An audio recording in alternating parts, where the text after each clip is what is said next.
Okay, back at the field. Let's have a quick look at my Zero.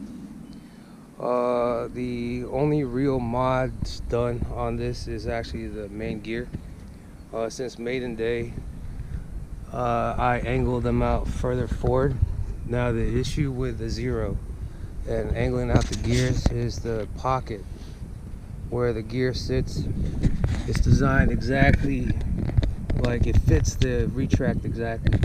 And so what I had to do was I took a Dremel, just a drill bit, and I had to carve out a deeper pocket in the back side of the retract. I don't know if you can see at all, to allow the retract to be angled more forward.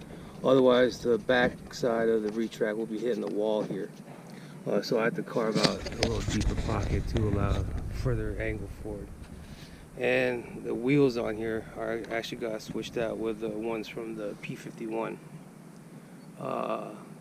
just for larger wheels.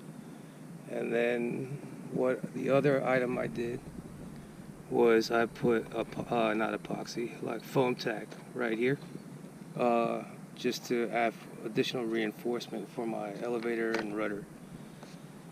And the CG, I run the Admiral 4000, and the CG is right here. Actually, the back of the pack sits right there at that marking, and the CG is right here, right in between the two panel lines here. Okay, in the next video, we'll see if it can taxi, and then I guess it's like remade